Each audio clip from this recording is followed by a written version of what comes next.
ఇక్కడ రెండు కేసులు. ఒకటేమో జూబ్లీహిల్స్ సిఐ ముత్తు యాదవ్పై వేటు, విధుల్లో చేరిన 3 వారాలకే సస్పెన్షన్. మంత్రి కొండా సురేఖ మాజీ ఓఎస్డీ కేసులో ఆరోపణలు, కేసును సవాలు చేస్తూ హైకోర్టును ఆశ్రయించిన సుమంత్. రియల్ ఎస్టేట్ వ్యాపారిపై హత్యాయత్నం కేసులో ప్రధాన నిందితుడిగా ఉన్న మంత్రి కొండా సురేఖ మాజీ ఓఎస్డీ సుమంత్పై చర్యలు తీసుకోవడంలో నిర్లక్ష్యంగా వ్యవహరించారనే ఆరోపణలతో జూబ్లీహిల్స్ ఇన్స్పెక్టర్ ముత్తు యాదవ్పై మంగళవారం సస్పెన్షన్ వేటు వేశారు. విధుల్లో చేరిన కేవలం 3 వారాలకే ఆయన సస్పెన్షన్ గురి కావడం నగర పోలీసు వర్గాల్లో తీవ్ర చర్చనీయమైంది. సిగ్గుండాలి కదా రేవంత్ రెడ్డి ప్రభుత్వానికి, సిగ్గుండాలి కదా. ఆయన ఆ పదవిలో పోస్టింగ్ ఇచ్చి 3 వారాలు అవుతుంది. 3 వారాలు ఒక బీసీ బిడ్డ. ఇప్పుడు మళ్ళా బీసీ సంఘాలను మళ్ళీ అడుగుతున్నా, అరే మీకేమన్నా దిమాగ్ ఉన్నదా రాబాయ్? బీసీ సంఘాలు పెట్టి అడక తింటారా? మన బిడ్డలకు ఉద్యోగాలు పోతూ ఉంటే, సస్పెండ్ అవుతూ ఉంటే, మన బిడ్డలకు మంత్రి పదవులు పోతూ ఉంటే మీరు అధికారంలో ఉన్నవానికి జోగడానికి మీరు సంఘాలు పెట్టుకున్నది? ఈయన 3 వారాలు అవుతుంది. అది నేను అడుగుతున్నా భయ్, నేను అడుగుతున్నా. ఇదే తెలంగాణ రాష్ట్రంలో కేంద్ర సహాయ మంత్రిగా ఉన్న ఆయన కొడుకు పోక్సో కేసులు అయితే 9 రోజులకు అరెస్ట్ చేసిరు. ఇప్పుడు కేసు అయి 3 రోజులు అవుతుంది. 3-4 రోజులలో పట్టుకోకపోతే ఈయనను సస్పెండ్ చేసినటువంటి మీరు ఆనాడు కేంద్ర మంత్రి కొడుకును అరెస్ట్ చేయకపోతే 9 రోజులు అయింది ఎందుకు అని చెప్పేసి ఒక్కరిని సస్పెండ్ చేయలే? ఎందుకు చేయలే చెప్పండి బయటికి. కేంద్ర సహాయ మంత్రి కొడుకును అరెస్ట్ చేయకుండా 9 రోజులు ఉన్నారు కదా మీరు. ఆనాడు ఒక్కరిని అరెస్ట్ చేయలే కదా, ఆ ఒక్కరిని సస్పెండ్ చేయలే కదా. మరి ఈరోజు కొండా సురేఖ విషయంలో ఎందుకు సస్పెండ్ చేసిరు? ఏం నిర్లక్ష్యంగా ఉన్నాడు ఆయన? ఏం నిర్లక్ష్యం వహించును అని అడుగుతున్నా. ఇంతకన్నా దారుణమైనటువంటి నిర్లక్ష్యాలు వహిస్తున్నటువంటి మీ పోలీస్ అధికారులు ఎంతోమంది ఉన్నారు కదా. మరి అమ్మను నిర్లక్ష్యం కింద చంపలేదా మీరు పోలీస్ స్టేషన్ వేసి? కర్ల రాజేష్ లాకప్ డెత్. మందకృష్ణ మాదిగ గారు 2 సార్లు డీజీపీని కలిసిండు. ఎవరి మీద సస్పెండ్ చేసిరా మీరు? ఆ రోజు కూడా ఇట్నే వీడు సస్పెండ్ చేయాలని చెప్పేసి ఎస్ఐని సస్పెండ్ చేయాలని అడిగితే సిఐని సస్పెండ్ చేస్తారు బీసీ బిడ్డను. ఆయన మళ్ళీ ప్రెస్ మీట్ పెడతాడు, నేను అడిగింది ఈయనను, మీరు చేసింది ఈయనను, తప్పి జరిగింది ఒక బీసీ బిడ్డను బలి చేయడం నేను ఖండిస్తున్నాను అని చెప్పేసి మళ్ళీ మందకృష్ణ మాదిగ గారు మళ్ళీ ప్రెస్ మీట్ పెడతారు. మందకృష్ణ మాదిగ లాంటి ఒక ఉద్యమ నాయకుడు వచ్చి ప్రెస్ మీట్ పెడితే కూడా మీరు ఆ రోజు చర్యలు తీసుకోలే. ఎందుకంటే ఆయన రెడ్డి అయినా. ఆ తెలంగాణలో పోలీస్ స్టేషన్లో ఒక మనిషిని చంపితే, ఒక మాదిగ యువకుని పోలీస్ స్టేషన్లో వేసి కొట్టి చంపితే ఆయనను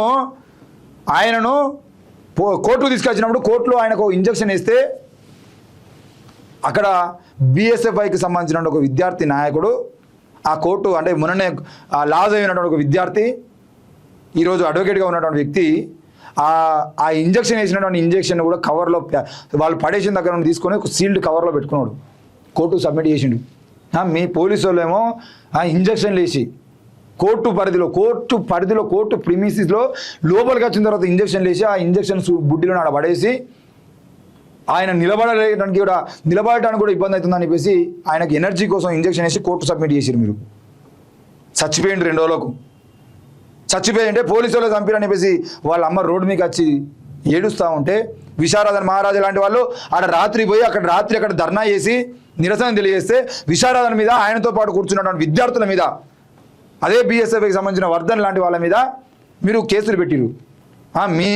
మీరు చంపితేనేమో న్యాయం, మా వాళ్ళు పోస్టింగ్ తీసుకొని 3 వారాలు కాకముందే ఆ పోలీస్ స్టేషన్లో కనీసం ఆయన ఇంకా ఆడ సెట్ కాకముందే ఒక మంత్రి ఓఎస్డీ అంటే ఏం వాళ్ళతో చిన్న పిఏ లాగా రోడ్ల మీద తిరిగేటోడు ఏం కాదు కదా. ఓఎస్డీ అంటే ఆయన ఒక అధికారి.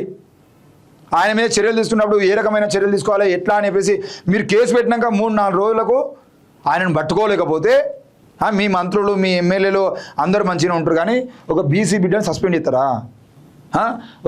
యాదవ సంఘాలు ఇడవనే నేను అడుగుతున్నా. ఓకే, బీసీ సంఘాల కంటే సిగ్గులేదు. యాదవ సంఘాలు ఇడవైనాయి.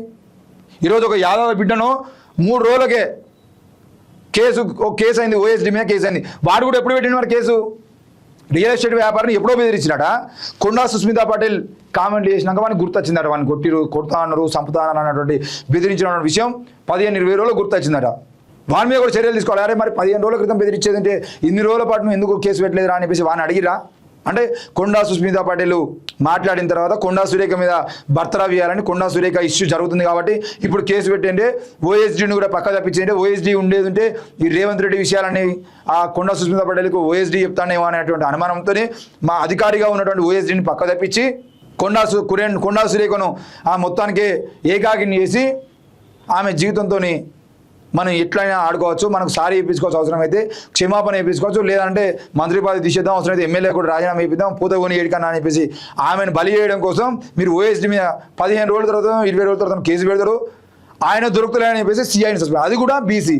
అదే ఈ ముత్తు యాదవ్ ప్లేస్లో ఏ రెడ్డిగాడ ఉండేది ఉంటే మీరు సస్పెండ్ చేస్తారా? చెప్పండి, మాట్లాడండి. మరి 3-4 రోజులకే సస్పెండ్ కూడా అయింది ఈయన. బండి సంజయ్ కొడుకు విషయంలో ఎందుకు సస్పెండ్ కాలేదా? ఒక్కరు కూడా సిట్ ఎత్తారా సిగ్గు లేకుండా? సిట్టు ఏం మనుషులు ఎడబోతుర్రు మీరు. ఆఖరికి అధికారులను కూడా వాళ్ళ పని చేసుకునిరా. బహిరంగంగా చెప్పండి మరి బయటకు వచ్చి. ఈరోజు రేవంత్ రెడ్డి ప్రభుత్వాన్ని నేను అడుగుతున్నా, డీజీపీ సివి ఆనంద్ గారిని నేను అడుగుతున్నా, అయ్యా పోలీసులకు పూర్తి పవర్స్ మీరు ఇచ్చిరా? ఎవరి విషయంలో అయినా లోపల వేయండి అని చెప్పేసి మీరు చెప్పిరు ఎప్పుడన్నా? చెప్తే చెప్పండి బహిరంగంగా. అవి ఏముండవు, కథలు పడమంటే కథలు పడతారు. చర్యలు తీసుకోవడానికి చేత కాదు. మీ ఎమ్మెల్యేల మీద కేసులు జరిగితే, మీ ఎంపీ కొడుకుల మీద కేసులు జరిగితే, లేదంటే మీ రాజకీయ నాయకుల పార్టీలకు సంబంధించిన వాళ్ళ మీద కేసులు జరిగితే చర్యలు తీసుకోవడానికి బహిరంగంగా ఎందుకు చెప్పలేకపోతారు మీరు? కొండా స్థానం ఎవరికి? పలువురు పేరు పరిశీలిస్తున్న అధిష్టానం అంట. ఇక రెడ్ ఫ్లాగ్ హెచ్చరిక, లేబులపై వెనక్కి ప్యాకేజ్డ్ ఫుడ్స్పై బ్లాక్ అండ్ వైట్ పట్టిక. సుప్రీంను ఆశ్రయించిన ప్రజారోగ్య కార్యకర్తలు. కారుపై గర్ల్ ఫ్రెండ్ ముద్దులు, బాయ్ ఫ్రెండ్కు 5,500 రూపాయలు ఫైన్ వేసిన పోలీసులు. 5,500 ఫైన్ వేసుడే కాదు, ఈమె 3,000 ముద్దులు పెట్టిందట కారు మీద. 3,000 ముద్దులు పెట్టిన ఈ అమ్మాయికి ఈ ముద్దులన్నీ కనబడితే తీసుకుపోయి ఆ మొత్తం ఏంటిది తుడిపించారు, కడిగిచ్చారు మొత్తం. టీపీసీసీ సోషల్ మీడియా చైర్మన్గా నవీన్ బాధితులు. ఏడాదిలో దేవాదుల పూర్తి పంట మార్పిడిపై చైతన్యపరచాలని మనం చూస్తున్నాం. ఇక V6 చూసినట్లయితే స్కూల్లో యూనిఫామ్ పాటించాల్సిందే, కొండాను తప్పించాలే, పీసీసీకి లేఖ ఇచ్చిరు. ప్లానింగ్ బోర్డు చిన్నారెడ్డిని కూడా తొలగించాలి. సన్న బియ్యం పీరం క్వింటాల్పై 1000 నుంచి 1200 హైక్. జై శ్రీరామ్ ప్రీమియం రకాలు ఇంకా ఎక్కువ. ఉచిత సన్న బియ్యంతో మొదట్లో తగ్గిన రేట్లు జూలై నుంచి క్రమంగా పెరుగుతున్న ధరలు. ఎడాపెడా వేలం వేస్తున్న FCI సివిల్ సప్లైస్ శాఖ. ఇథనాల్ తయారీకి మల్లుతున్న రైస్. ఎల్నినో బూచి రైస్ షార్టేజ్ని క్యాచ్ చేసుకుంటున్న వ్యాపారులు. ప్రభుత్వాల తీరు కారణమే అంటున్న ఎక్స్పర్ట్.